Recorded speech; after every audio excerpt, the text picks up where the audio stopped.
Shalom, Bapak Ibu Saudara yang dikasihi oleh Tuhan, kembali lagi di program Sapaan Kasih, program yang menguatkan dan meneguhkan iman kita.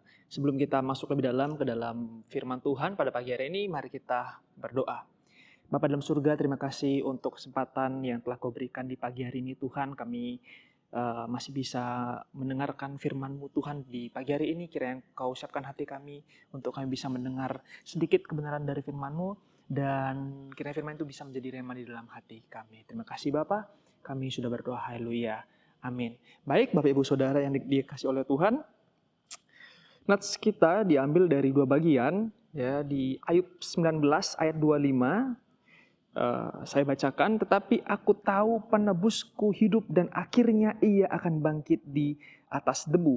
Lalu yang kedua dari 1 Korintus 15 ayat 20, tetapi yang benar ialah bahwa Kristus telah dibangkitkan dari antara orang mati sebagai yang sulung dari orang-orang yang telah meninggal.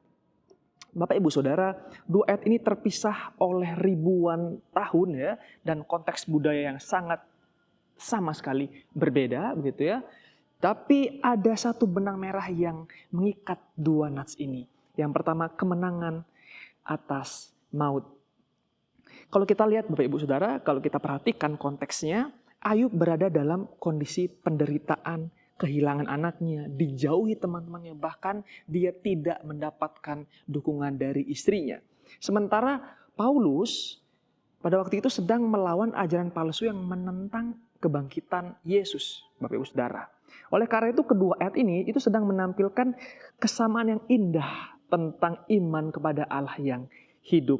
Jadi Ayub berpegang pada Allah Israel yang hidup, lalu Paulus kemudian menunjukkan bahwa Allah Israel yang dipegang oleh tokoh-tokoh perjanjian lama itu sudah diwujudkan di dalam Yesus Kristus. Bapak Ibu Saudara, penderitaan, kehilangan, bahkan kematian itu adalah sebuah realitas yang menakutkan yang tidak bisa kita sangkali, yang pasti akan terjadi di dalam hidup kita. Bahkan Ayub sendiri yang kita tahu dia saleh, dia sangat luar biasa taat kepada Tuhan, ternyata dia juga tidak luput dari yang namanya penderitaan. Namun kabar baiknya adalah bahwa kekristenan itu tidak pernah menawarkan pelarian kebahagiaan palsu, seperti misalnya mencoba untuk positive thinking atau menawarkan kata-kata motivasi. Tidak, Bapak Ibu Saudara. Tapi apa yang iman Kristen tawarkan? Apa yang kekristenan tawarkan? Yaitu adalah fakta bahwa kubur Kristus itu telah kosong. Ini sangat luar biasa Bapak Ibu Saudara. Karena artinya Yesus bukan cuma guru yang hebat, nabi yang luar biasa, tapi dia adalah Tuhan itu sendiri. Ya, karena itu kebangkitannya adalah jaminan bahwa penderitaan, kesusahan, bahkan kematian yang mungkin akan kita alami begitu ya, itu bukan akhir dari segalanya Bapak Ibu Saudara. Karena Yesus bangkit dan dia menyiapkan tempat untuk kita semua. Dan ini juga sekaligus tanda bahwa doa dan harapan yang kita panjatkan itu tidak sia-sia. Karena Yesus hidup dan melihat kita. Bapak Ibu Saudara, ada suatu cerita yang sangat mengesankan bagi saya, yaitu dari seorang pendeta juga sebagai seorang sarjanawan ya, atau teolog begitu, yang bernama Dietrich Bonhoeffer. Ya, jadi Dietrich Bonhoeffer ini adalah seorang Jerman pada waktu itu yang berusaha melawan rezim atau pemerintahan Nazi, Bapak Ibu Saudara. Jadi kalau Bapak Ibu Saudara belum tahu ya, pemerintahan Nazi pada waktu itu sangat kejam sekali ya. Jadi Bonhoeffer berusaha menentang pemerintahan itu dan menyatakan bahwa mereka itu atau pemerintahan itu salah di mata Tuhan. Tapi apa yang dia dapatkan Bapak Ibu Saudara? Hitler, seorang pemimpin dari Nazi itu sendiri, memerintahkan untuk menangkap Bonhoeffer dan menjatuhkan Bonhoeffer hukuman mati.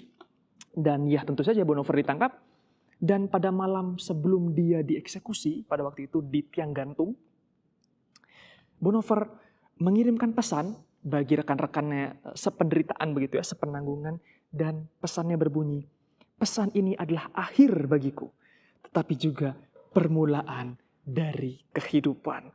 Kata-kata yang sangat powerful Bapak Ibu Saudara.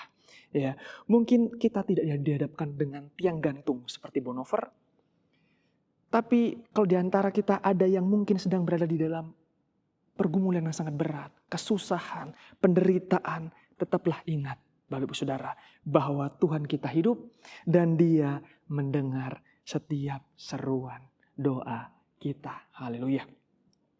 Untuk mengimani firman yang sudah kita dengar pada pagi hari ini, mari kita nyanyikan pujian dari PBA 13, Aku Percaya.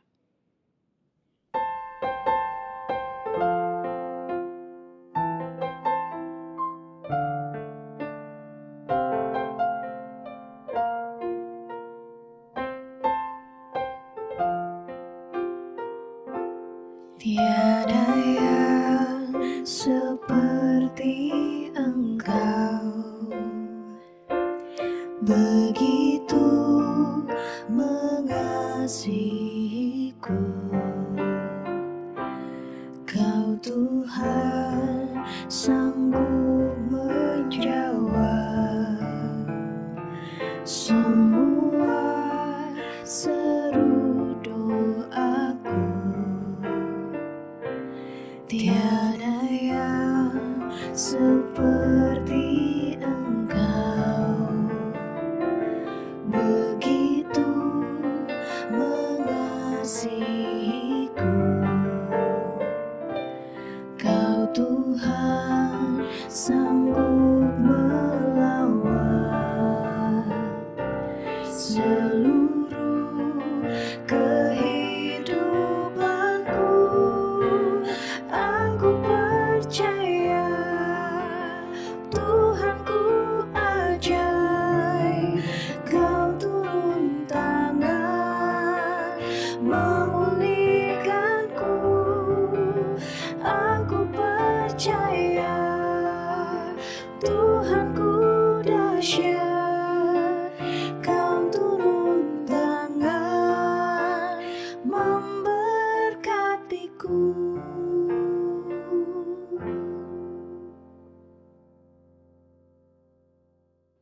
Baik Bapak Ibu Saudara, demikian firman Tuhan yang sudah kita dengar, yang sudah kita imani di pagi hari ini. Kiranya firman ini menjadi sebuah kekuatan bagi kita ketika kita mengalami sebuah masalah, penderitaan, kesusahan, bahkan mungkin ketakutan ketika menghadapi kematian atau membayangkan kematian. Ingatlah bahwa Yesus Tuhan kita itu telah bangkit dan itu menjadi jaminan daripada iman yang kita pegang selama kita hidup. Mari kita berdoa. Bapa dalam surga, terima kasih untuk firman yang luar biasa, firman yang indah ini Tuhan di pagi hari ini. Kiranya firman ini menjadi sebuah kekuatan bagi kami Tuhan, untuk kami bisa menjalani hari-hari kami Tuhan ke depannya. Di mana ketika kami mungkin merasakan Engkau jauh, di mana kami mungkin merasakan sebuah keputusasaan yang sangat mendalam di dalam hati kami. Tapi kiranya Roh Kudus-Mu terus mengingatkan kepada kami Bapa, bahwa kami punya Allah yang hidup, Allah yang sanggup untuk menjawab setiap seruan doa kami. Terima kasih Bapak, terima kasih Yesus. Kami menyerahkan setiap pergumulan doa kami, setiap pergumulan hidup kami, masalah kami hanya ke dalam tangan pengasihan-Mu, sehingga kami dapat melihat bahwa setiap kesusahan, penderitaan yang kami alami itu semua memiliki tujuan untuk mempermuliakan nama-Mu saja Bapak. Terima kasih Bapak. Di dalam nama Yesus kami sudah berdoa. Haleluya. Amin. Tuhan Yesus memberkati.